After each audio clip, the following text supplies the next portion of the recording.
أعوذ بالله من الشيطان الرجيم.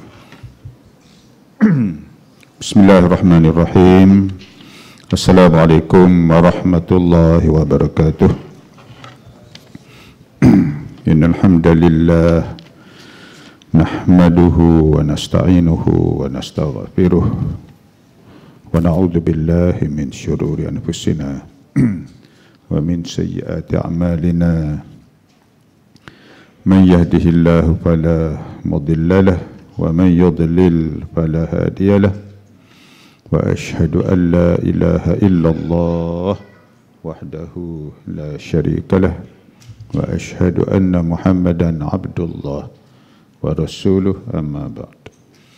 قال رب اشرح لي صدري ويسر لي أمري واحلل عقدة من لساني يفقهوا قولي. سبحانك لا علم لنا إلا ما علمتنا إنك أنت العليم الحكيم ولا حول ولا قوة إلا بالله العلي العظيم. اللهم آمين. Yang dimuliakan tuan-tuan imam, tuan-tuan Bilal yang berusaha pengerusi surau, timbalan pengerusi saf kepimpinan jawatan kuasa surau, seterusnya yang dikasihi tuan-tuan perempuan muslimin dan muslimat, sahabat-sahabat yang sidang jemaah sekalian. Tajuk kita pada malam ini ialah khisalul fitrah. Khisalu al-fitrah, iaitulah sifat fitrah manusia. Iaitulah perkara yang berkaitan dengan kebersihan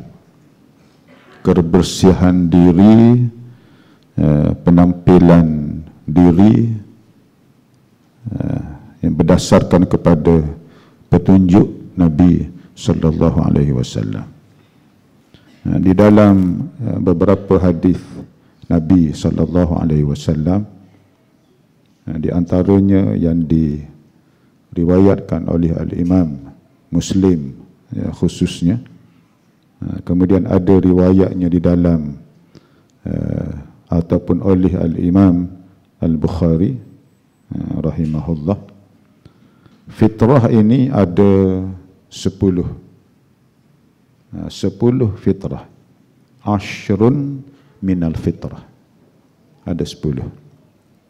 Di dalam riwayat yang lain disebut 5. Jadi kita baca 10. Pasal 5 itu sudah bertindih dengan 10 fitrah. Dengan arti bagi mereka yang berakal, mereka yang waras, yang berdasarkan kepada fitrah yang dijadikan oleh Allah Subhanahu wa taala, mereka ini akan menjaga 10 perkara yang disarankan oleh Nabi sallallahu alaihi wasallam. Di antaranya sabda baginda sallallahu alaihi wasallam, kita sebut yang 5 dahulu ya. Yang hadis al-Imam Al-Bukhari dan al-Imam Muslim. Al-fitratu khamsun. Al-khitanu wal-istihdad wa qassus syarib wa taqlimul adfar. Fitrah manusia itu ada 5. Yang pertama al-khitan. Al-khitan tu berkhatan lah. Setengah tempat dipanggil bersunat. Bersunat, baik lelaki ataupun wanita, perempuan, budak tu. Terutamanya lelaki lah. Wal istihdad, istihdad ialah membuang ari-ari, bulu ari-ari, ya, baik lelaki ataupun perempuan. Wa qassus syarib ialah menggunting misai. Paling kurangnya bila mereka yang simpan misai, biar nampak bibir atas, jangan sampai bibir atas pun tak nampak. Jadi dipanggil trim, dipanggil trim, andam, dipanggil trim. Bagi yang cukur, cukurlah. Dan yang kelima, wa taqlimul adfar, ataupun taqlimu al-adhafir, mengerat kuku. Ini 5 perkara disebut dalam hadis Al-Imam Al-Bukhari dan Al-Imam Muslim. Yang kelima, lupa yang kelima, itu baru 4. Yang kelima, wa natful ibit, iaitulah mengambil ataupun membuang roma yang berada di bawah ketiak.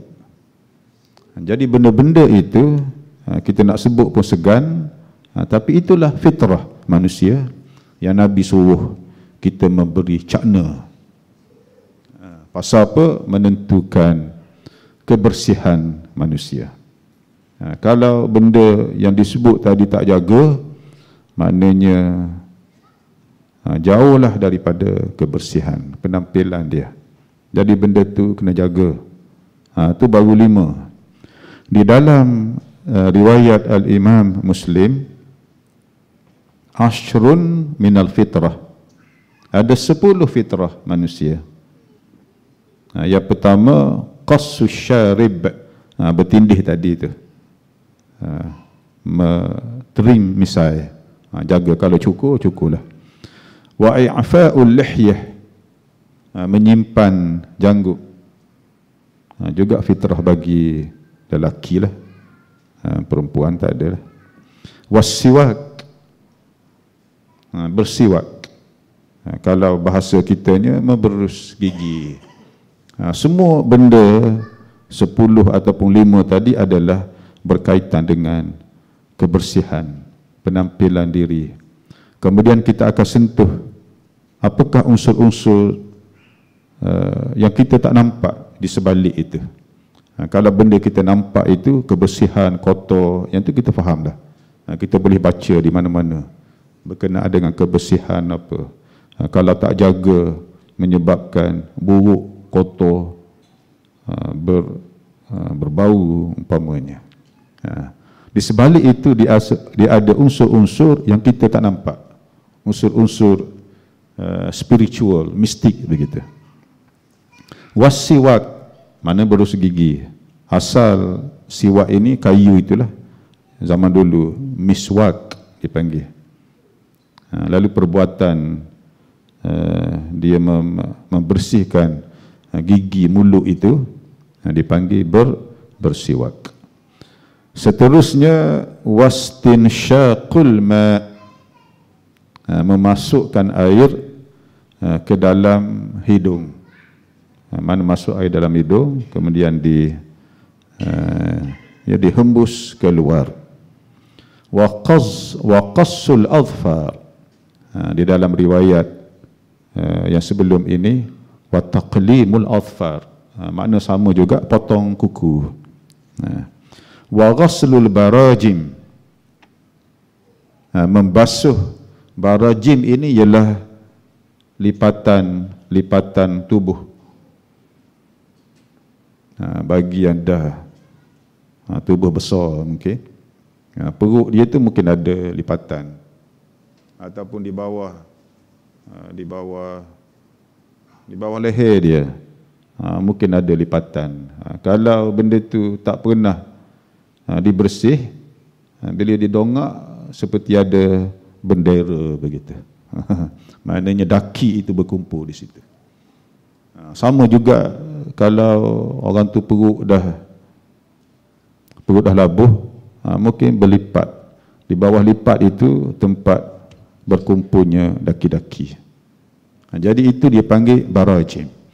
Ataupun pada tubuh kita ni ada seperti rongga begitu.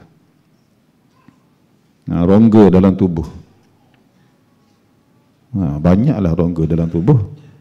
Lubang telinga, lubang hidung, pusat.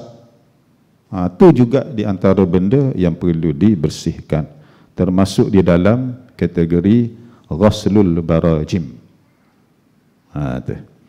Wa natfu al-ibt, maknanya roma di bawah ketiak itu, ia perlu dibuang. Wa halqul 'anah, dengan arti istihdad tadi. Hadis yang pertama kita baca yang 5 tadi, halqul 'anah, dengan arti ya membuang bulu ari-ari. Wa intiqasul ma', intiqasul ma' ialah perkataan lain kepada istinja.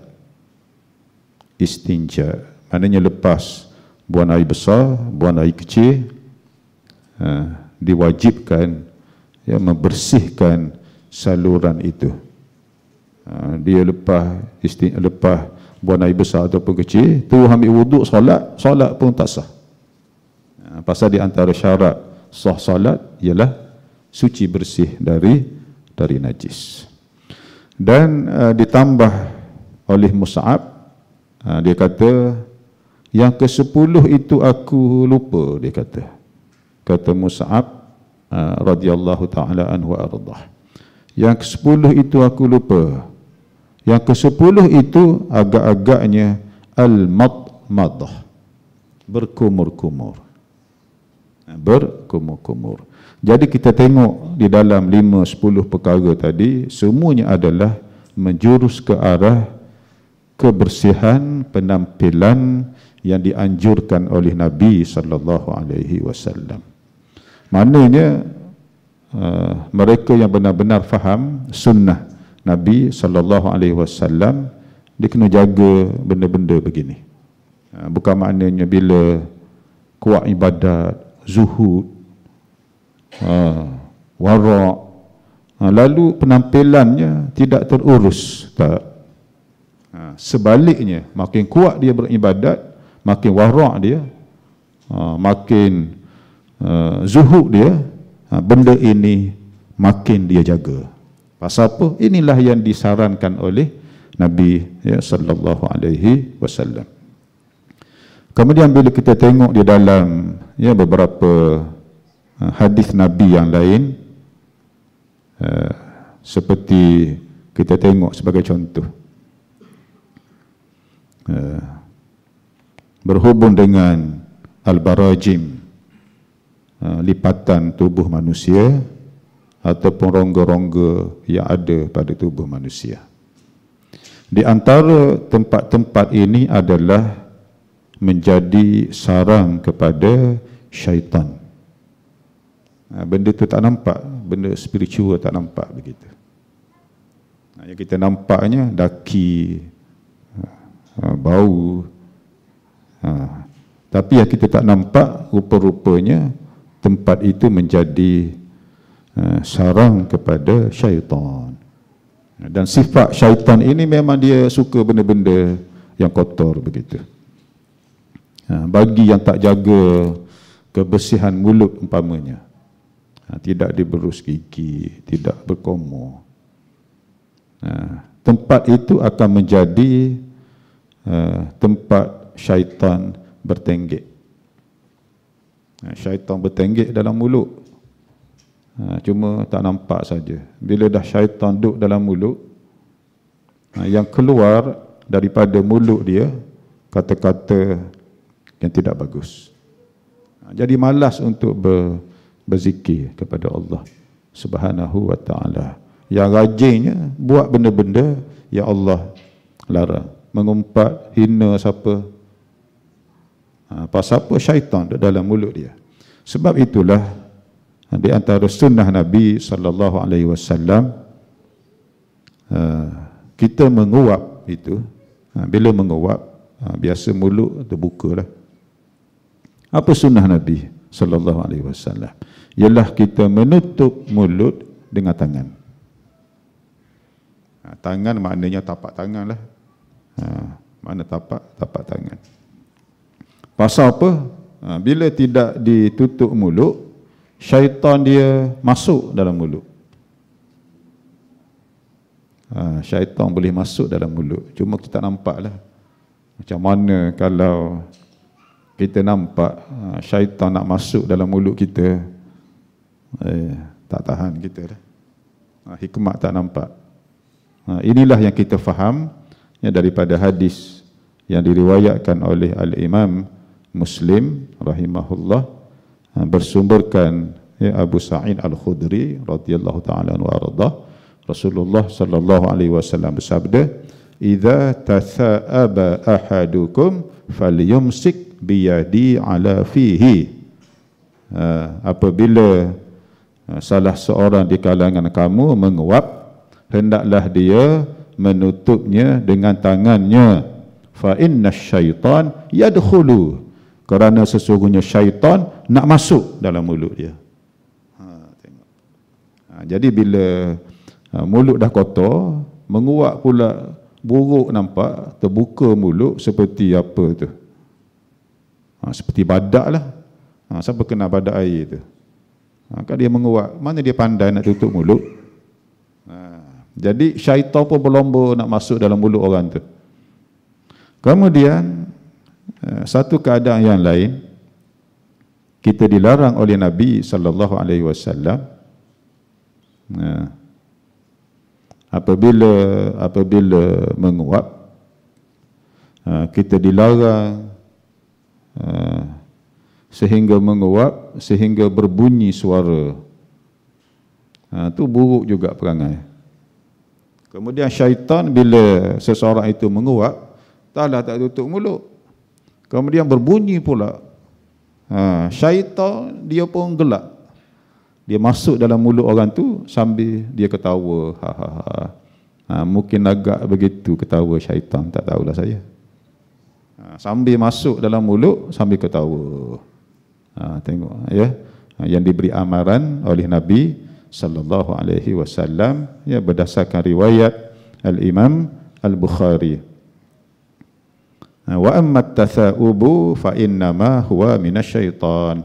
Menguap itu daripada syaitan asalnya. Daripada syaitan jika menguap itu menyebabkan seseorang jadi malas nak solat, malas nak baca Quran, suka tidur, suka duduk seronok-seronok. Itu tanda menguap itu daripada syaitan. Dan menguap ini benda biasa bagi manusia. Semua kita ni pernah menguap. Tetapi kalau menguap menyebabkan malas untuk beribadat, tinggal benda-benda wajib, yang tu daripada syaitan. Falyaruddahu mastata'a, hendaklah dia menahannya sekadar mampunya. Kita nak tahan payah, tapi tahan sekadar mampu. Dengan arti mulut jangan buka. Kalau terbuka tutup, ditutup dengan tangan. Tu. Fa idza qalaha, bila dia menguap sampai bunyi suara, dhahika minhu syaitan, syaitan pun gelak pada dia. Ketawa syaitan. Ya, hadis Al-Imam Al-Bukhari. Dan mengikut sebahagian tutup guru, di antaranya bila menguap kita disarankan membaca a'udzubillahi minasyaitonirrajim. Pasal apa? Kerana menguap daripada syaitan. Jadi baca al-isti'adah, mudah-mudahan syaitan pun tak dapat masuk. Walaupun bacaan ini tidak ada sandaran daripada hadis Nabi sallallahu alaihi wasallam, tetapi bagus untuk diamalkan berdasarkan kepada umum al-isti'adah adalah sebagai perisai daripada syaitan. Jadi tak tahu benda itu, tak nampak unsur itu.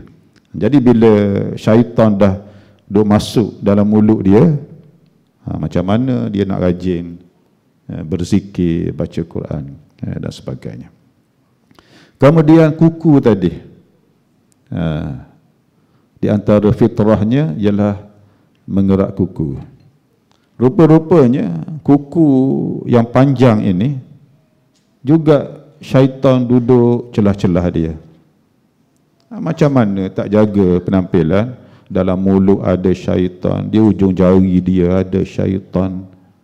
Tapi macam mana nak jadi seorang Muslim yang bagus, yang rajin beribadat, kalau pergerakannya dikawal oleh syaitan? Tak jaga kuku. Hari ni tadilah hari Jumaat, mengikut di dalam mazhab kita Al-Imam Syafi'i ya rahimahullah, dalam mazhab kita disunatkan mengerat kuku pada setiap Jumaat. Ya, walaupun tidak ada sandaran yang jelas, tetapi itulah pandangan yang ada.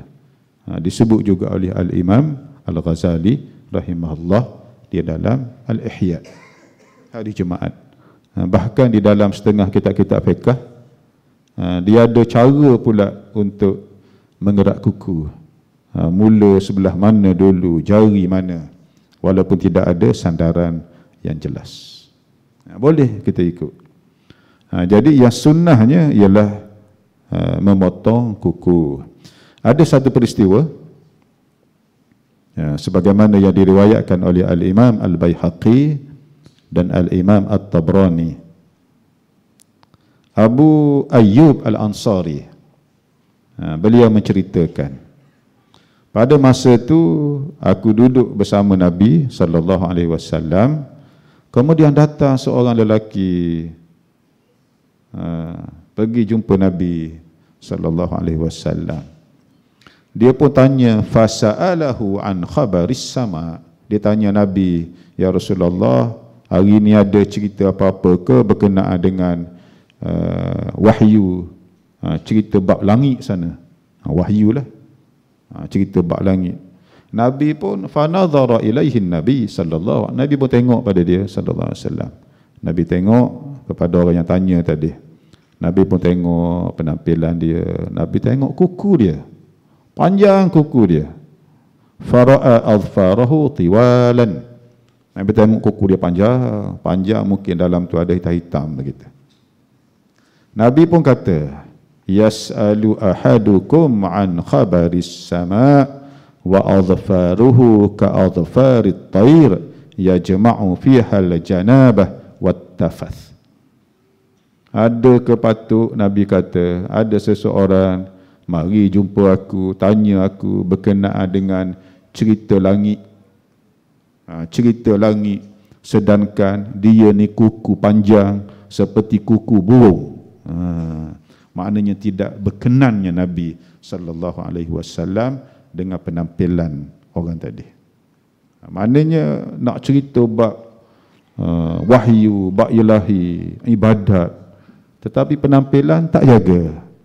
Maknanya bertentangan dengan apa yang diajar oleh Nabi sallallahu alaihi wasallam. Pada satu hari Abu Hurairah dia pergi berjumpa baginda sallallahu alaihi wasallam. Berdasarkan hadis yang diriwayatkan oleh Al-Khatib, Al-Imam Al-Khatib, dan disebut hadis ini di dalam kitab Al-Ihya, dan hadis ini adalah hadis dhaif. Abu Hurairah pergi jumpa Nabi. Nabi tengok kuku Abu Hurairah panjang. Nabi pun kata, qallim adhafirak. Dalam satu riwayat, qallim adhafarak. Makna sama saja. Potong kuku kamu wahai Abu Hurairah. Tegur Nabi. Ya, fa inna syaitan yaq'udu ala ma tala minha. Kerana syaitan itu dia duduk pada kuku yang panjang. Benda tak nampak, benda tak nampak. Dia duduk pada kuku yang panjang. Dalam satu riwayat dia sebut yaqidu. Setengah riwayat dia sebut yaq'udu. Yaq'udu maknanya duduk. Kalau dibaca yaqidu, maknanya syaitan duk ikat kuku dia. Di antara maknanya dia tak rajin buat kebajikan, jadi bakhil. Tu. Jadi benda tu tak nampak. Maknanya syaitan ini tempat-tempat yang begitu, itulah menjadi pilihan dia. Dan seterusnya ia berhubung dengan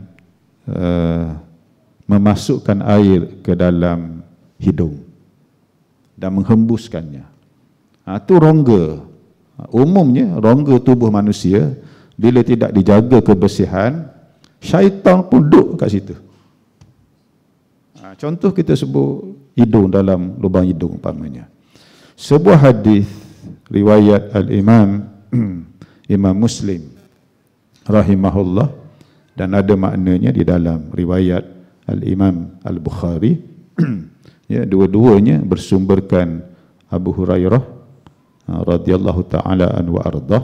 Nabi sallallahu alaihi wasallam pernah bersabda, "Idza stayqadha ahadukum min manamihi falyastanthir thalatha marrat fa inna syaitan yabitu ala khayashimih."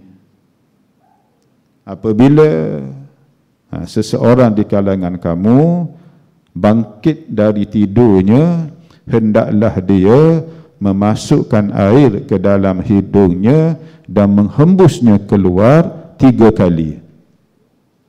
Itu di antara benda mula-mula kita buat bangun tidur. Baik tidur siang, baik tidur malam. Bangun tidur je, benda yang kita buat selain daripada basuh tangan ialah masuk air dalam hidung, dihembus. Pasal apa? Fa inna syaitan, maka sesungguhnya syaitan duk berumah di dalam hidung dia. Yabitu, berumah, bermalam dalam hidung dia. Cuma tak nampak. Tengok tu benda-benda ghaib yang kita tahu hanya di apabila Nabi memberitahu kepada kita. Kemudian rongga apa? Rongga lubang telinga pula. Ni pun sama juga. Syaitan pun duk berumah tangga di situ, duk buat kondo dia di situ. Kan hanya kita. Kerana itu dalam sebuah hadis Nabi ya sallallahu alaihi wasallam, orang tu dia tidur sampai lupa untuk solat subuh. Syaitan dah buat apa kat dia? Syaitan dah buat apa? Duk kencing dalam lubang telinga dia. Tidur sampai lupa solat subuh. Syaitan duk kencing dalam telinga dia. Na'udzubillah. Ya, berdasarkan hadis riwayat Al-Imam Al-Bukhari dan Al-Imam Muslim rahimahullah, ya, bersumberkan Abdullah bin Mas'ud radhiyallahu anhu. Nabi dicerita kepada Nabi ada seorang pemuda, dia ni tidur ya Rasulullah, mazala naiman hatta asbaha ma qama ila salah. Dia tidur sampai pagi, terbit matahari, tak bangun solat pun. Orang cerita pada Nabi. Nabi pun kata, ya, bersabda, "Dzaka rajulun balasyaitanu fi udhunih." Orang tu sebenarnya syaitan dah kencing dalam telinga dia. Allah, ada. Dalam hidung pun kawan tu ada, dalam telinga kena kencing lagi, bawah kuku pun ada. Mana tu? Dalam pusat pun ada. Dalam pusat ini berdasarkan kepada pengalaman-pengalaman perawat-perawat Islam, baik di Malaysia ataupun tanah Arab. Seperti mereka ni sepakat begitu. Bila mereka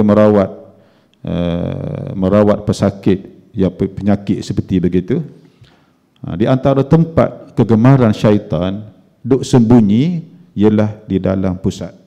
Baik pengalaman perawat orang Melayu ataupun Arab, sama aja. Tempat kegemaran. Pasal apa? Tempat itu jarang manusia bersih. Jarang bersih. Bawah ketiak mungkin ramai orang bersih. Tiba lubang pusat, jarang orang nak bersih. Jadi benda tu daki. Jadi syaitan dia suka benda-benda begitu. Jadi benda tu kena jaga. Ya, sebagaimana ya yang disarankan oleh baginda ya sallallahu alaihi wasallam. Jadi itu yang boleh kita kongsi pada malam ni. Mudah-mudahan apa yang kita sama-sama dengar tadi diberi manfaat oleh Allah Subhanahu wa taala. Qul qawli hadza wa astaghfirullahal azim li wa lakum. Wassalamu alaikum warahmatullahi taala wabarakatuh.